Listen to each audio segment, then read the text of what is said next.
ભલે વિદા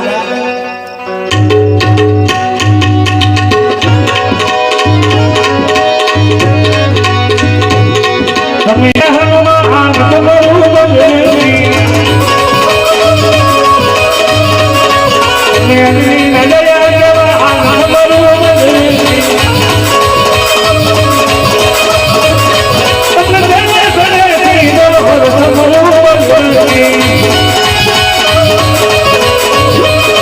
તમે હની નજયા હનુમાન તમારું બજેલી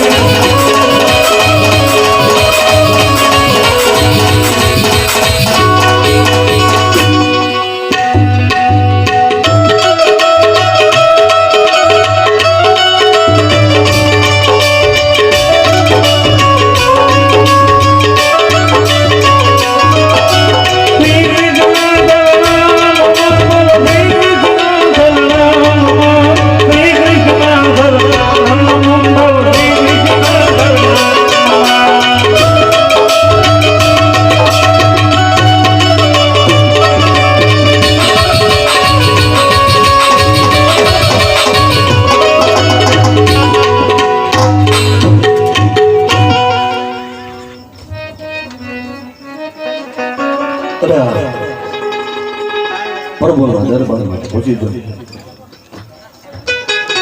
હાલ પ્રભુએ લલાટે હાથમાં મેલ્યા તો ચાલ જઈને પૂછી દઉં.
અરે હા ભક્ત રાજ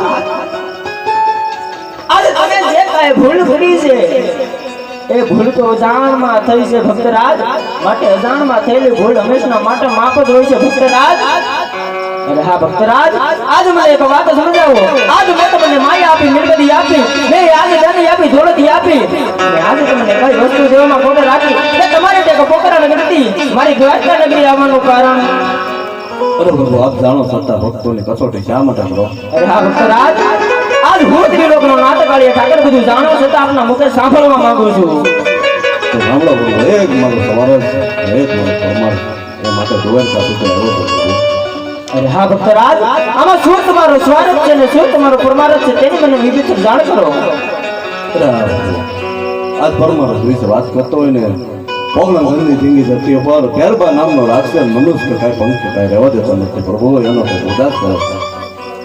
અરે હા ભક્ત રાજ એક બાજુ દ્વાર ખુલે છે તો બીજી બાજુ અવશ્ય બંધ થાય છે. માટે જેનું નામ છે તેનો અવશ્ય નાશ છે. માટે તમે પરમાર્થની ચિંતા છોડો ને શું તમારો સ્વાર્થ છે તેની મને વિવિધ જાણ કરો. અરે પ્રભુ આજ સવારે વિશ્વાસ કરતો હોય ને તાજુ પાપે પાપે વાંધ્યો તો પ્રભુ, મારા વાંધ્યા ઘણા બાંધો. અરે હા ભક્ત રાજ આ જે ભક્ત મારા દ્વારકાના દ્વાર સુધી આવે છે ને એને આ કાનુડો કદાપી નિરાશ નથી જવા દેતા. માટે હું કહું તમે સાંભળો.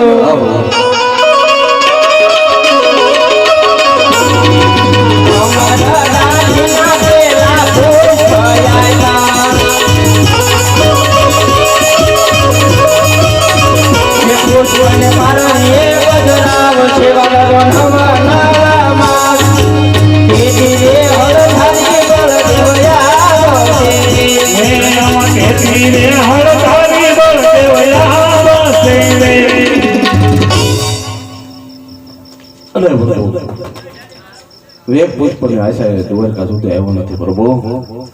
પુષ્પ દેવો હોય તો આપ જેવું જગતમાં પૂજવા લાયક આવો દીકરો હું તમને ક્યાંથી આપું ભક્તરાજ? અરે પ્રભુ, તમે આપ પોતે મારા ઘરે આવતા ધારણ કરો. અરે હા ભક્તરાજ, આજ હું તમારા ઘરે અવતાર તો ધારણ કરું, પણ ભક્તરાજ મારી શરત તમારે મંજૂર રાખવી પડશે. હા પ્રભુ. અરે હા ભક્તરાજ, જ્યારે મારી 56 વર્ષની આયુષ થાય, મારી સમાધિ લેવાનો સમય આવે ત્યારે તમારે મને હસ્તમુખે સમાધિ લેવાની વિદાય આપવી પડશે રાજન. હા પ્રભુ, આ સરસ પણ મને મંજૂર છે. તો હું કહું અને તમે સાંભળો.